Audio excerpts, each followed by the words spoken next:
Hey guys, I'm at a subclass called the Living Shadow. I'm pretty bad at presenting stuff, but I try my best because I think it's a pretty cool subclass and I think it could be really fun to play. So the idea behind this is that it's a fighter subclass and you can detach your body from your shadow and then your shadow can fight alongside you or do other stuff. At level 3, you got the feature called Independent Shadow, and the idea behind it is that you can detach your shadow and he can move around without you. You control him by will, and he can attack other shadows. The mechanical side, level 3, Independent Shadow. As a bonus action, you can detach your shadow from your body, causing it to become an independent entity. While detached, your body casts no shadow. The shadow is immune to all damage except radiant damage. If the shadow takes any radiant damage, it immediately vanishes regardless of the amount of damage dealt. The shadow acts on your turn. Unless you use a bonus action to command it otherwise, the shadow takes a dodge action. While detached, you can move the shadow up to your speed without using any action. The shadow cannot end its movement more than 30 feet away from you. This distance increases as you gain fighter levels: 70 feet at level 7, 100 feet at level 10, 150 feet at level 15, and 180 feet at level 18. As a bonus action, you can command the shadow to take the Shadow Strike action. Shadow Strike: the shadow targets the shadow of a creature you can see with its reach. Make an attack roll using your attack modifier. On a hit, the target takes cold damage equal to 1d4 plus your constitution modifier. When the shadow is destroyed or otherwise vanishes, you are left without a shadow. You remain shadowless until you finish a long rest. When you use your second wind feature, you can choose to immediately restore your shadow attached to your body. As a bonus action, you can reattach your shadow to your body, causing it to vanish from its current space. In addition, once on each of your turns when you take the attack action, you can forego one of your attacks to allow your shadow to make a shadow strike without requiring a bonus action. Now, I just like the fantasy of being able to control your shadow independently. I think it's a pretty cool fantasy. And also the Shadow Strike damage increases at level 10 to 2d4, and at level 15, the Shadow Strike, when you use it, it attacks 2 times. At level 7, you improve your mastery over your shadow, learning some special techniques your shadow can use. You learn the Shadow Grapple feature. The fantasy is that your shadow can grapple other shadows and hinder the movements of the creatures by just grappling their shadows. On a technical side, it's called Shadow Grapple. When your shadow makes a Shadow Strike, you can choose to deal no damage. If you do, the shadow attempts to grapple the target shadow instead. The target creature becomes grappled. The escape DC for the grapples equals 8 plus your proficiency bonus plus your constitution modifier. A creature grappled in this way can attempt to escape a grapple as normal. A flying creature grappled by this feature doesn't immediately fall unless another effect causes it to do so. Why I like this feature? I think the idea behind is pretty fun, that your shadow can actually grapple shadows and that your shadow can grapple a flying creature so it can't move around, it doesn't fall, but it can't move away. I think that's a pretty fun way and also a new way to interact with the enemy. Then you get the feature called Shadow Dimension. The fantasy is that for a short moment and a short time, your shadow acts like a portal to the Shadow Dimension, where enemies can be trapped inside. The mechanical side, Shadow Dimension. Once on each of your turns when you take the attack action, you can forego one of your attacks while your shadow is beneath a creature you can see. The creature must succeed on a wisdom saving throw against a DC equal to 8 plus your proficiency plus your constitution modifier, or be pulled into the Shadow Dimension until the end of its next turn. While in the Shadow Dimension, the creature is incapacitated and has a speed of 0. When the creature returns, it appears in the space it left or the nearest unoccupied space if that space is occupied. If the Shadow Dimension isn't the creature's native habitat, it takes cold damage equal to 1d8 plus your constitution modifier when it enters the Shadow Dimension. You can use this feature a number of times equal to your constitution modifier and you gain all expenses when you finish a long rest. Why I like this feature?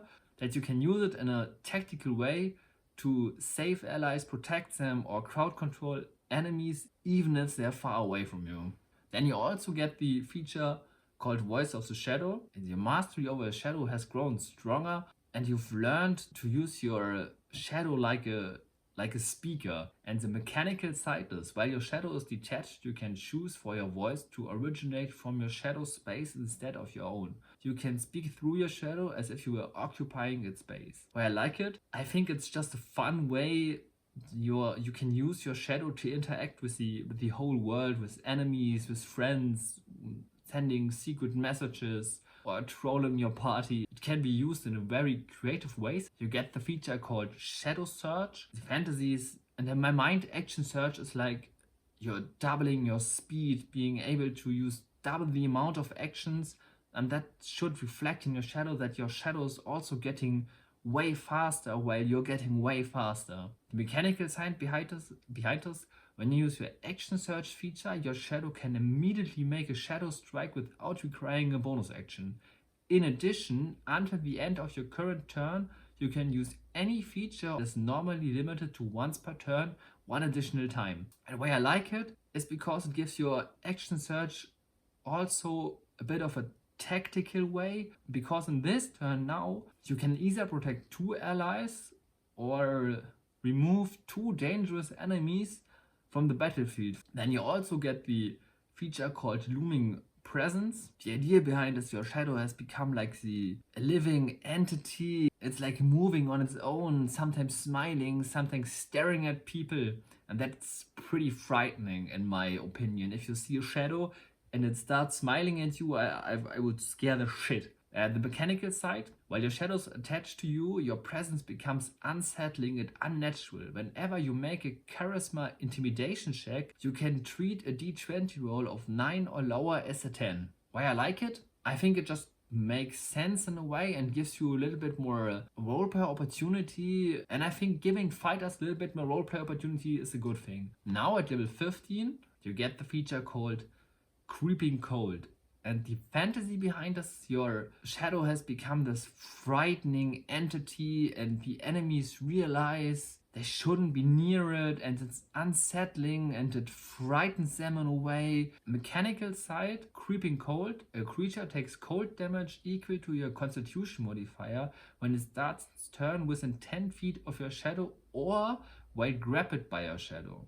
A creature can take this damage only once per turn. Why I like it? The enemy feels that grappling by a shadow isn't a thing and being near your shadow isn't a thing they should be. Then you get another feature called Shadow Shelter. The fantasies behind this, you have grown stronger and faster, and using your shadow, your controlling of it is way faster, so you can react on attacks by using your shadow as kind of a shield, and also to swap places with them. Mechanical side is Shadow Shelter.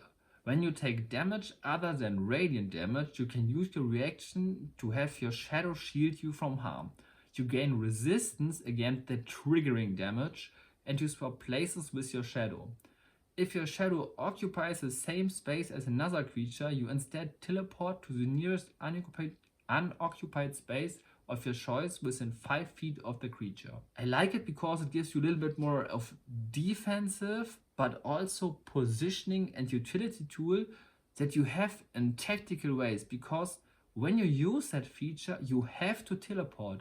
So positioning your shadow before taking the damage is crucial to that feature. Otherwise you might teleport to a point where you don't want to be, or you can teleport to a point where you actually want to be after taking the damage. At level 18, you get the feature that's called Become the Shadow. The fantasy behind this is you've mastered the ultimate technique of the Living Shadow Order, the last technique that very few people actually can learn. You are able to become what you control. You are able to turn yourself into your shadow. The mechanical side, Become the Shadow. As a bonus action, you can transform into a living shadow for 1 hour.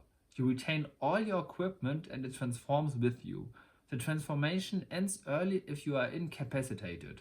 While transformed, you gain the following benefits. You gain resistance to all damage except radiant damage.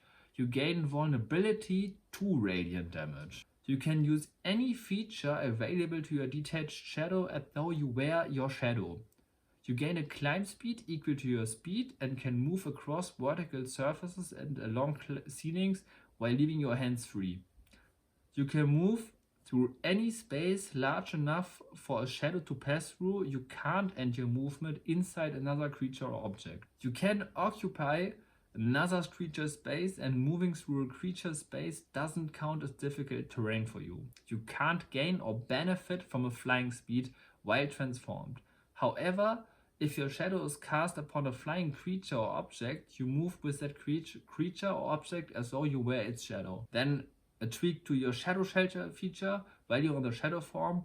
When you use your Shadow Shelter feature while transformed, you take only 1/4 of the triggering damage instead of getting resistance against it. Also, once on each of your turns when you take the attack action, you can forego one of your attacks to make 2 Shadow Claw attacks. A Shadow Claw attack uses your attack modifier, has a reach of 5 feet and deals cold damage equal to 2d4 plus your constitution modifier on hit. Once you use this feature, you can't do so again until you finish a short or long rest. Why I like this feature?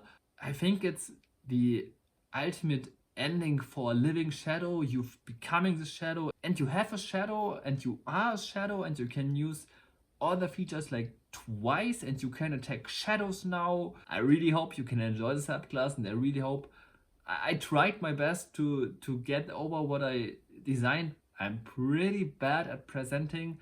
I know that I tried my best, but thanks everyone for listening, and I wish you a great day.